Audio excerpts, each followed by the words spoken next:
You're listening to World Class from the Freeman Spogli Institute for International Studies at Stanford University. We bring expertise on international affairs from Stanford's campus straight to you. I'm Michael McFall, host of World Class and director of the Freeman Spogli Institute.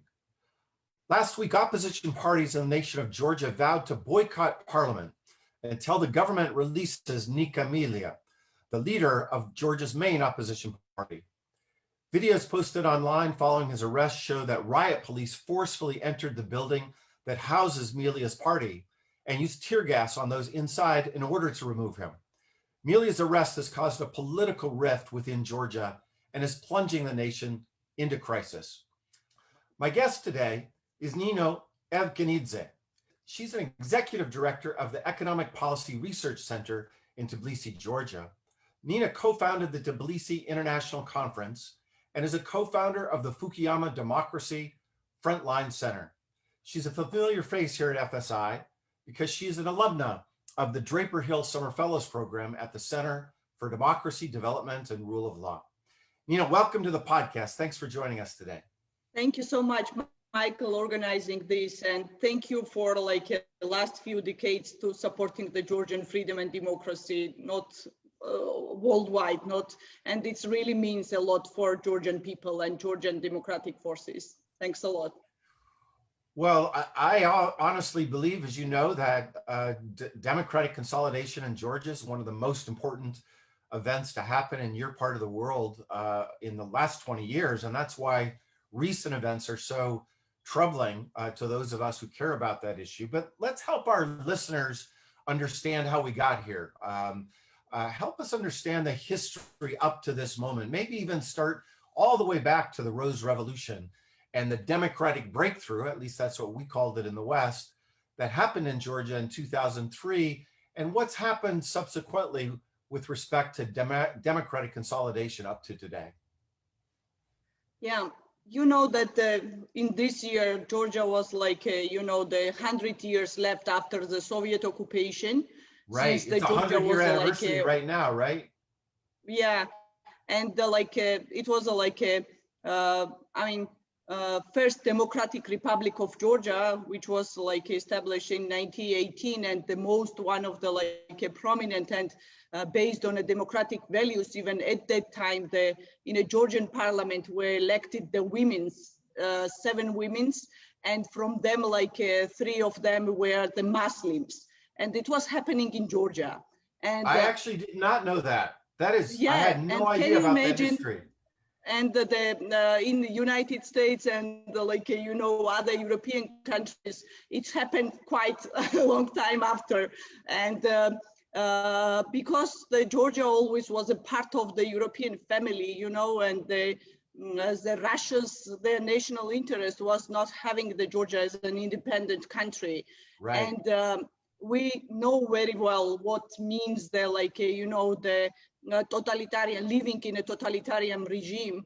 And all this time, all the history, I mean, we're not going to go to the 100th year back, but at least 100 years, it was a fight for our freedom and democracy. Right. And even in the 20th century, the recent, when the last time in 2008, the Georgia was invaded by Russia. And this was happening. Why? Because the Georgia chose the right way to be a part again and to reunite it with the European family, and they choose the path not to be a corrupt country. And you mentioned well that after Rose Revolution, the country made such a big steps to fighting the corruption, and the Georgia became one of the first country to fighting the corruption and right. the building the institutions. And I don't know, and Frank Fukuyama can agree in this part that the modernization theory does not know so many examples that even a very small time in 10 years period, country just from a failed state became in a path of the modern state, and they fulfilling their obligations on an international level and so. But of course, in this a battle against corruption and battle against the Russian, the invasion. There was also from the Saakashvili's government, this democratic after the Rose Revolution came, the big mistakes in terms of the human rights abuses and so. But the good outcome from this was that the first time in Georgian history, by election, the ruling party left the government, and the Ivanishvili, these oligarchs ran the political party, came into the power. So remind everybody that was time, 2000. That was 2012, right? It was 2012. And so from Mikhail that time, just to remind our listeners, Mikhail Saakashvili, who came to power in 2003, and he was the president, his party lost in a free and fair election to a new party. Yes. Tell us about those two parties a little bit before we move forward to contemporary moment. Yeah, these two parties, that again, because of these painful reforms that Mikhail Saakashvili's government was implementing and introducing to the country, it was very painful. No one can succeed for the third term, or otherwise, it was impossible, because many people, it was totally how to change the minds of this totalitarian mindset. And in this process, of course, we should all underline that was a big mistakes, But Sure. the people in a fair and elections, they choose and they give someone a vote, and they peacefully left the government, and into the power came to the Georgian Dream Party, which was coalition, some other opposition parties, all of them against the main national Saakashvili's party on this regard. But after 1 year, main most Western politicians who were in the party of the Bidzina Ivanishvili, they left the Georgian Dream Party with a declaration that the Georgian Dream Party is not on a right way to join the European and the NATO family. Right. And it was a first signals, of that we're not going on a right way, know. But with the help of the, all, and maybe for your listeners, it's going to be interesting that Georgia still is occupied by Russia. 20% of the Georgian territory is occupied by Russia, and still, even nowadays, 2 days ago, it's going the creeping occupation in the country, and even the 40 kilometers from the capital of Tbilisi, capital of Georgia, from Tbilisi, where I live right now, there is a Russian troops are staying there, and they're moving border every single day. They're kidnapping the people every single day, and they're killing the people every single day. And no one is refusing or no one can stand against this Russian still ongoing occupation, unfortunately. And we understand that for the Georgia country, which is like an island in the authoritarian sea, and the better who are our neighbors, Turkey, Azerbaijan, Armenia, Russia, Iran. And in this situation, Georgia is trying and fighting, for their freedom and democracy. But that's a tough neighborhood, by the way. Yeah, it's a very tough neighborhood. And in this situation, to succeed, without support our strategic partners, it's, I don't know, it's impossible, And why Georgian people are seeking for this, the support, because we somehow, maybe we're not right, but I don't know, maybe with the geopolitical situation at that time, in 2008, we were left alone against the Russians somehow. Maybe it's economic support or other moral support. It's not enough to contain the Russians, And it gave the Russians a full, open the hands to invade Ukraine then, and then interfere into the US election, and then interfere some other elections in every single country in Europe. This is what we are stand right now. And without the person who is running the country, the single oligarch, and the kleptocracy and oligarchy is not only the Georgia's a problem, it's a global business model of the 21st century, which Right. means that Russia is and the authoritarian countries are exporting this model to the rest of the world and showing them every single day that this model works.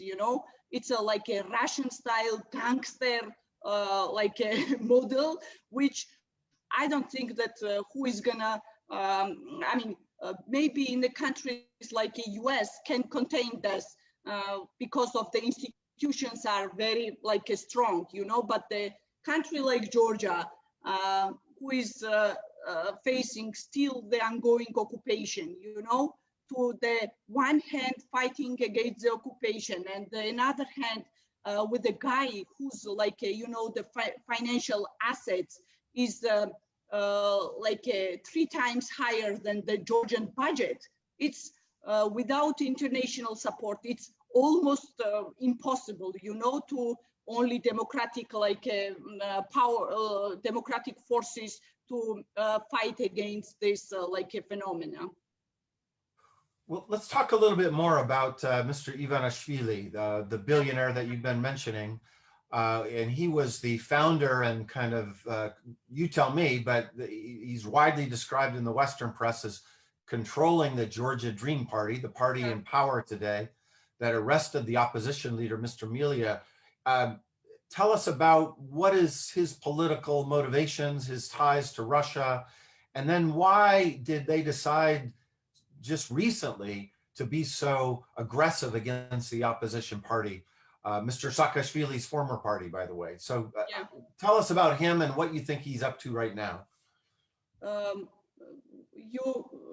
You know better than me, Mike, that he's a guy who is not, he's the informal governor of the country, but formally or legally, he's not responsible about anything, He Right. came to the, he came to the open political, the yard every 2 or 3 times, and then leaving this political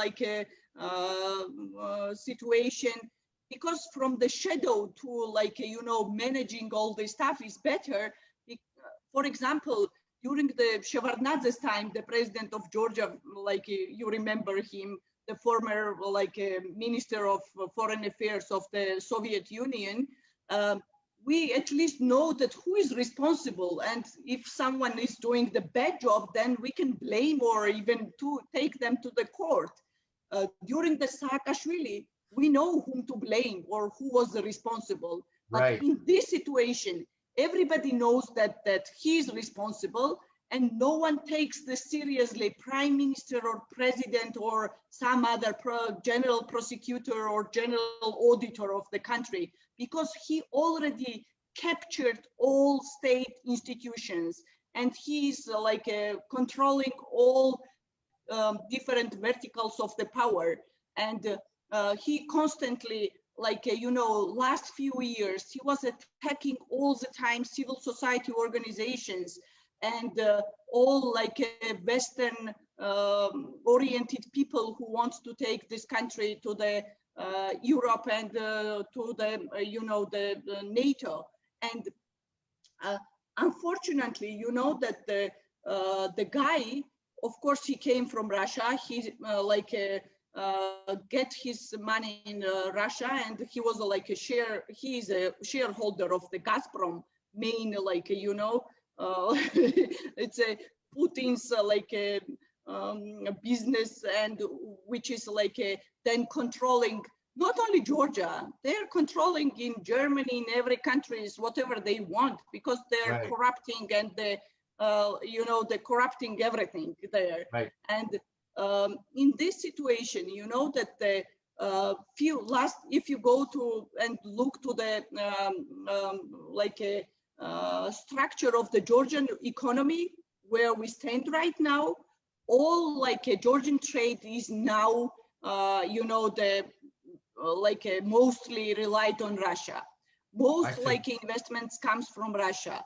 Most there was a big deep sea port construction, and actually a big sea port, which is gonna connect the west and east together. And there was a foreign direct investors from the United States, and he done everything to fail this project, and saying that what is Americans are gonna do in the Black Sea, because he was doing every single day and every single year of his presence in this country, makes Georgia close to the Putin's Russia. Because why Russia is interested in this situation, even if you look to the map, and if you look to the Abkhazia, or if you look to this a so-called South Ossetia, there is nothing strategic is going there, but the and those are the two, just to remind our listeners, those are the two occupied territories of Georgia, yeah, that Russia currently occupies, right? Why President Putin decided, why Russia decided at that time they occupying the Georgia?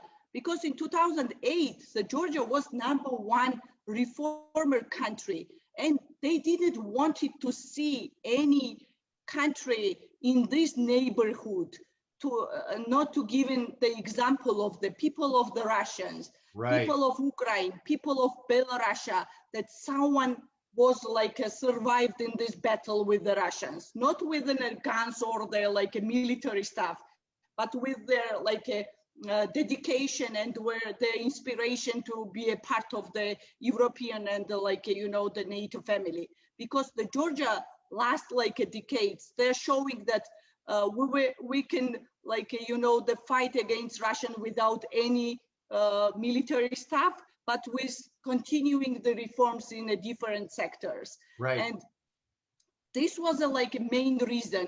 And why Putin decided that the Georgia is bigger than Georgia, because of these reforms, and because to prove that if Georgia is going to succeed in this battle, then Russia also going to succeed in this democratic battle, and the people of Belarus will succeed, and Ukraine will succeed, and they don't want to see anyone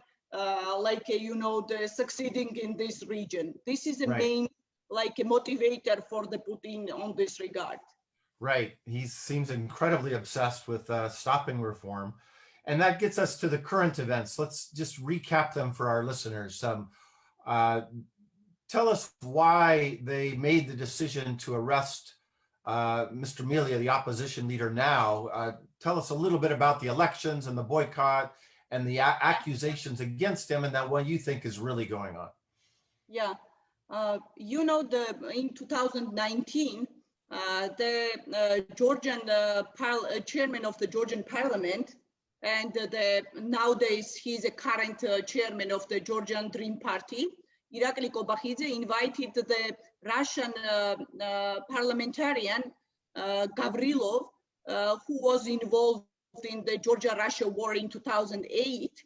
And one day we all woke up watching the TV and seeing that this a guy, the part of the Putin's regime, sitting in the chair of the Georgian parliament and addressing the rest of the world, For the Georgians, it was something, the mass protest, especially the gangsters young generation went to the streets and saying that he should leave the country immediately. And Mr. Gavrilov, this Putin's proxy guy, just in 1 hour left the country, because the protest was it's gonna be happening something, And in this protest rally, the Nick Melia, as the opposition party leader, one of the organizer or one of the the protesters in this regard, and that at this day, because of the request of the Vladimir Putin, this demonstration was attacked by police, and the young people lost their eyes, and many activists were jailed to show the Mr. Putin giving them a gift that these people were, that they got their answer from the Georgian government because they kick out from the country the Mr. Putin's proxy parliamentarian Gavrilov. This is like a background what's happened with Nick Melia. And after that, Nick Melia, the head of the opposition party of the United Nations, was just canceled his membership of the parliament, and he was not jailed, but he was using this bracelet not to leave the country. But this investigation process was going more than 1 year and a half, and he paid also the penalty for being outside, on this regard. After that, when the October 2020, again, the election was stolen by the ruling party, because that the country cannot manage to bring the international observers because of the COVID-19, and the better that how the authoritarian or oligarchic regimes are using this pandemic very well to stay into the power for a long time. And after the election was stolen, can you imagine that more than 1 million people voted for the all opposition parties together, and they got the 52% of the votes, and and the Georgian Dream government, they just it was incredible, the mistakes and the violations of the people during the government during the election day, and we never had facing before this kind of very bad elections. And the people were so feeling feeling that it's not justice, it's not fair, and it's not free elections, that even the opposition got the 52% of the seats. They didn't went to the parliament because they thought that we don't want to be a part of this. And they started the boycotting the elections. I mean, the parliament. Here we go. We received the one-party parliament, and we go to the list where is North Korea and other authoritarian China and this kind of countries are. And of course, to having the a democratic makeup, Bidzina Ivanishvili's Georgian Dream Party, they don't want to be on the face of the the West, Chinese or the North Korea parliament, and they started to pushing and pressing the oppositions. If you are not going to enter the parliament, I'm going to arrest you. Is it possible? Because people. They themselves, they thought that we don't want to go to the parliament. They even made the official statements, asked the parliament that we are not entering to the parliament. And then the government decided to pressure the opposition, saying that if you are not going to come to the parliament back, then I'm going to arrest you. Incredible.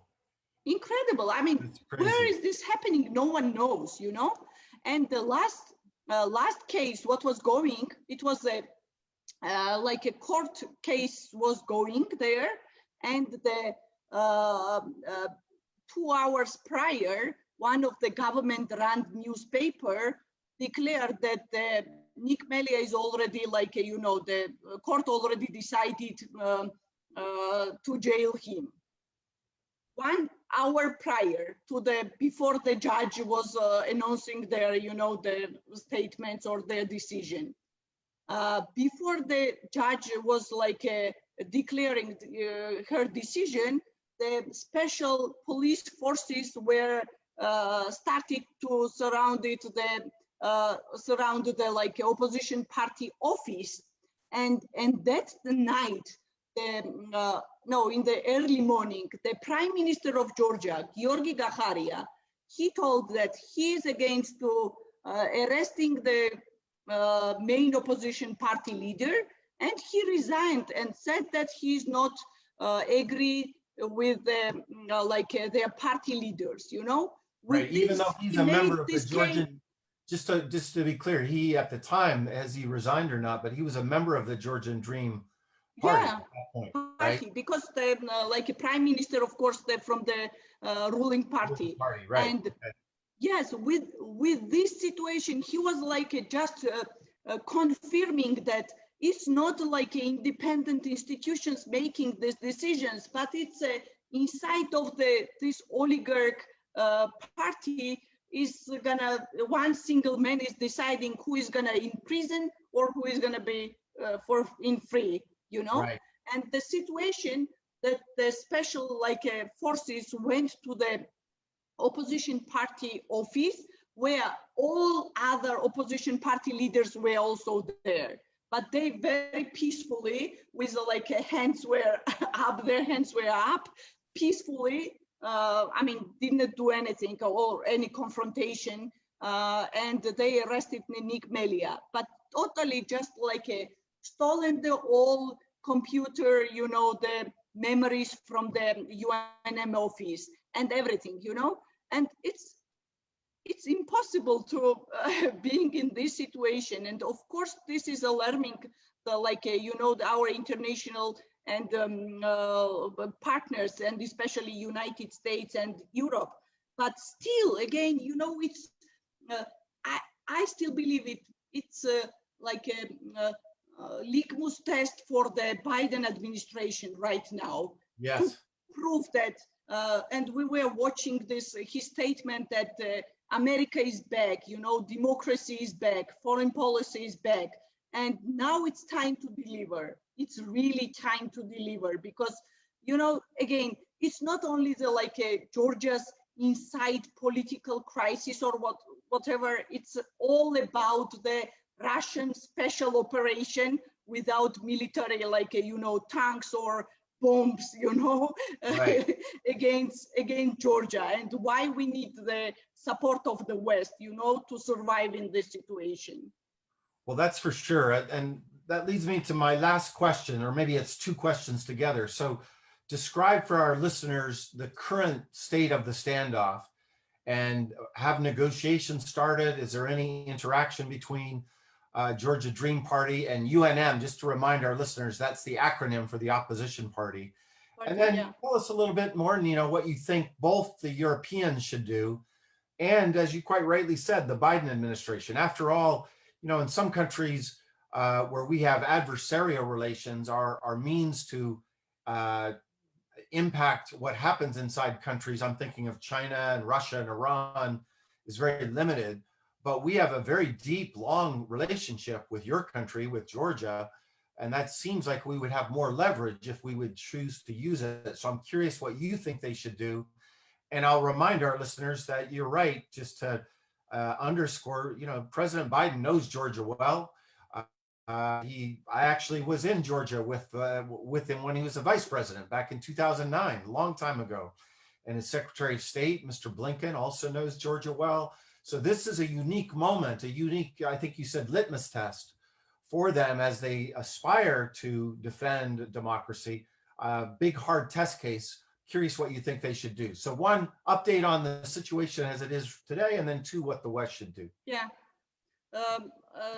Right now, then we're talking with you, just president of the European Council is visiting Georgia, the Charles Michel, and they already moved from facilitation to mediation, and the President Charles Michel already bring together the opposition and the government right now to the table of the negotiations to move forward.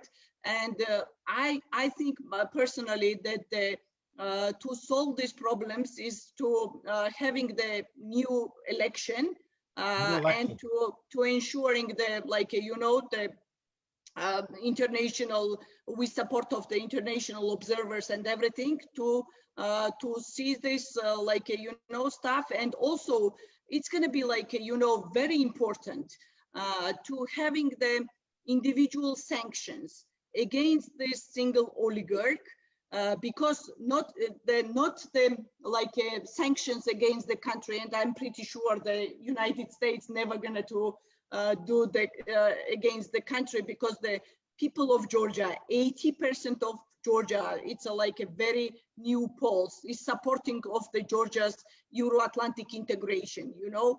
But we need to solve this problem peacefully. But without international support, without support of the United States, we cannot move this informal oligarch governor from the the ruling this country. And it's going to be like a great example and great message to the rest of the oligarchic or autocratic regimes all over the world, because nowadays, as you mentioned very well in your Twitter post, that Georgia, Belarus, and Myanmar is the most painful issues what the Biden administration is gonna to facing. And in case of Georgia, we're the small country. It's a most pro-European and most pro-American country, not only in this region, but in the world, I believe. And I mean, it's gonna be very easy here to implement this, because maybe it's like a very painful or very problematic in Ukraine because a lot of oligarchs are there. But here is one single person, and you can make the example of success, that showing to the rest, the oligarchic regime, especially in this region, which are very critical region for the world, that the United States is not leaving his partners and allies into the trouble, because I think also Georgia deserved, because we are the main partner for the United States to fighting against the terrorism and and all this the military stuff. Georgia always was in the first place after the United States, and we think that it's time to act together, because this transatlantic unity is very important. We all lost a lot in this direction, and because Europe and the United States, especially during the Trump administration, were just far from each other and are not together in this direction. Now it's time to reuniting, and we see and we hope that the Biden administration can make the big step to ensuring the Europe whole and free at peace model again. Well, let's hope so. I agree with you. It's a big challenge, big opportunity, though, to show that they're serious about supporting our partners in Georgia and the ideas of democracy and human rights that so many Georgians and Americans share, including you and me, by the way. So, yeah. Thank you so much for giving us this update. Thank you so much, Michael. Thanks a lot. We obviously will be back to you to get an update when down the road as developments unfold. Georgia really values your support and the support of our friends who are really very helpful in defending the freedom and democracy in this very fragile time and in fragile region. Thank you so much. Well, thank you. And as you know, we have lots of friends of Georgia here at Stanford University. I would say, and I think it's in part because of your activism. Just so you know, I think you're the one that has created those relationships, and I really appreciate it. Thanks again. Thank you so much. Thanks a lot for hosting this. Thank you. You've been listening to World Class from the Freeman Spogli Institute for International Studies at Stanford University. If you like what you're hearing, please review us on Apple Podcasts. We'd love to know your thoughts. And be sure to subscribe on Apple Podcasts, Spotify, Overcast, or wherever you're listening now to stay up to date on what's happening in the world and why.